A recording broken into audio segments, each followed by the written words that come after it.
Bom, gente, sempre que eu compartilho aqui, né, que eu tenho vencido dia após dia esse momento, né, esse processo de depressão, muitas pessoas relatam que estão passando por isso, que já passaram por isso, que acham que estão passando por isso, que que precisam de ajuda, pedem às vezes, né, falam assim, uma hora a gente podia encontrar para conversar sobre isso. E eu não tô ainda no meu momento de abertamente, né, falar, olha, eu tô agora disponível para ajudar vocês, quero mesmo sentar com você, quero te dar uma força, porque para falar bem a verdade, essa é a melhor semana que eu tenho vivido desde que eu descobri, desde que eu notei que de fato eu estava em depressão. Então, nessa semana, eu senti que eu pude, nesses últimos 10 dias, fazer as minhas próprias escolhas. Um pouco de receio, não vou falar de medo, mas sem ter planos frustrados, frustrar os meus próprios planos e também sem sentir que eu tinha dado um passo maior do que a minha perna. Eu tô muito recente nisso tudo, mas eu queria gravar esse vídeo para poder falar com vocês, assim, como que eu descobri que eu estava em depressão e como que foi o meu pedido real de ajuda. Então, os passos foram os seguintes. Desde a gravidez da Lívia, que coincidiu com o período do Covid-19, eu fui para trabalhar em home office e até esse momento eu estava super bem. Então, a Lívia tem 4 anos, então até esse momento eu estava super bem, vivendo a minha vida, iniciando novos projetos, trabalhando, servindo na igreja, em vários ministérios, assumindo coisas novas, com a minha filha. Eu tinha saído da Matriz, né, da organização dos eventos da Matriz, então eu servia na Lagoinha Matriz e também na Lagoinha Bairro, na Lagoinha Riacho. Já tinha Alice, enfim, uma vida extremamente dinâmica, sem nenhum traço dessa doença. E aí, quando eu fui para esse afastamento, né?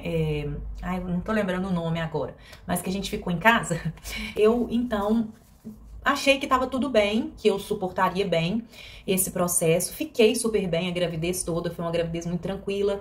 No final da gravidez, exatamente 10 dias antes do meu parto acontecer com a Lívia, eu passei por um problema muito sério em decorrência do Covid-19 e eu tive que fazer o parto de urgência e tive que tomar injeções durante 2 meses diárias e não sabia o que eu tinha.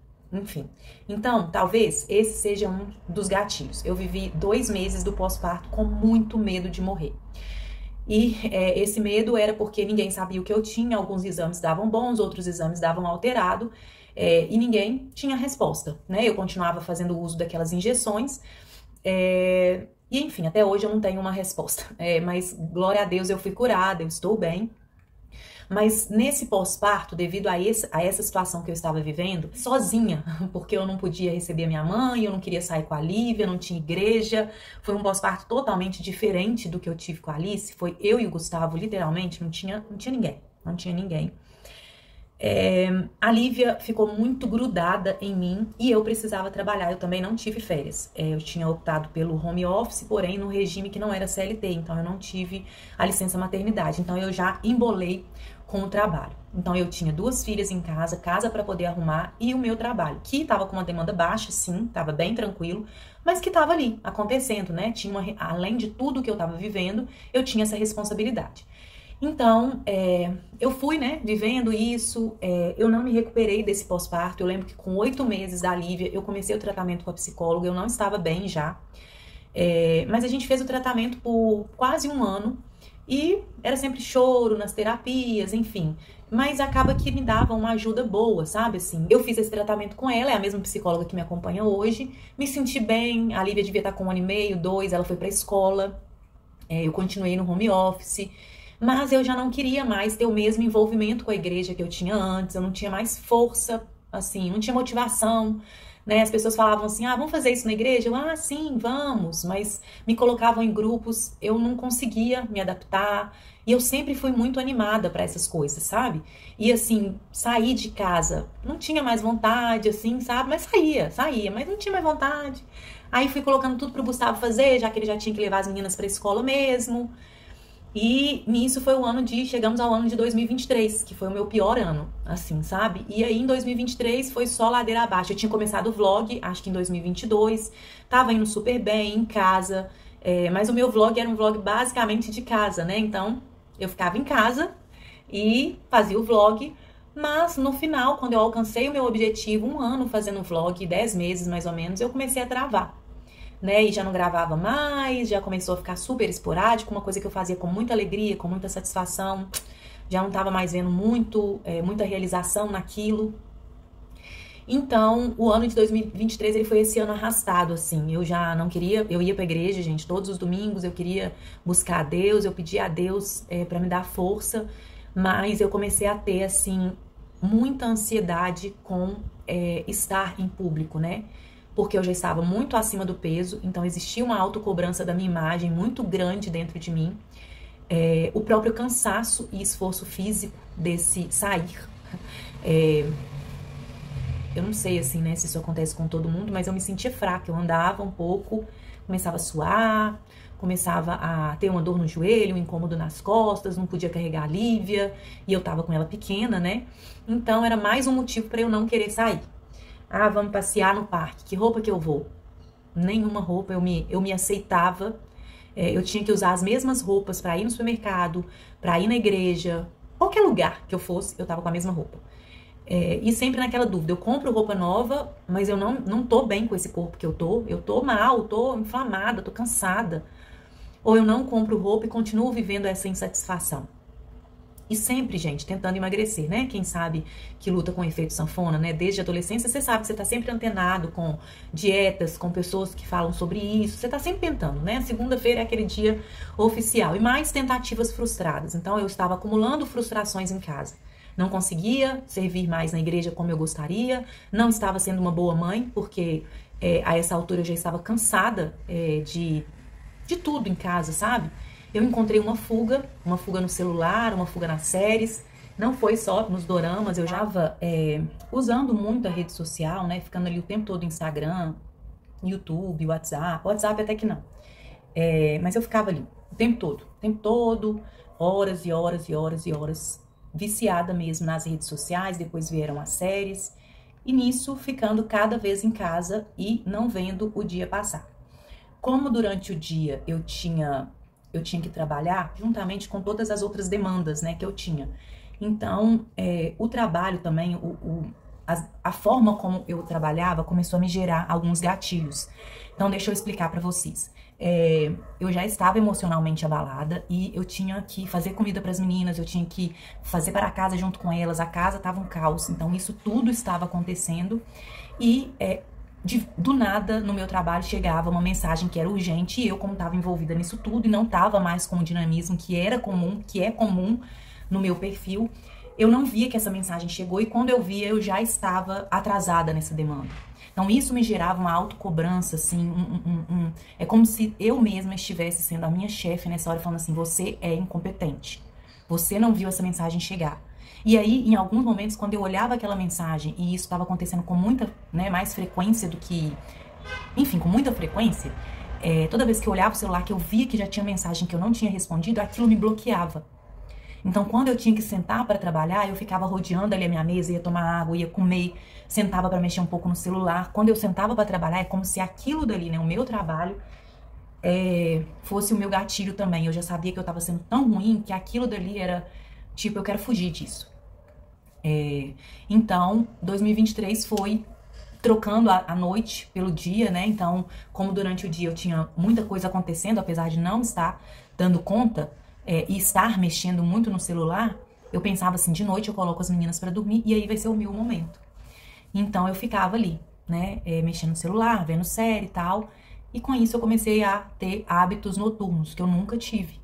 Então, dormir muito tarde, 3, 4 horas da manhã e ver o dia clareando.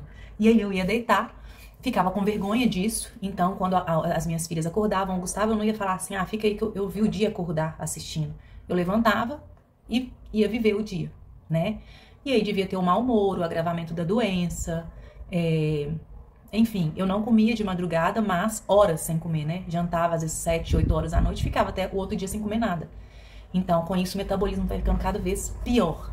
E aí a minha pele foi ficando horrível, tudo foi ficando ruim, gente, literalmente, tudo.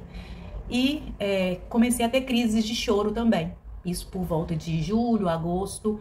Eu tava lavando vasilha, começava a refletir sobre a minha vida e começava a chorar. Um choro, uma angústia.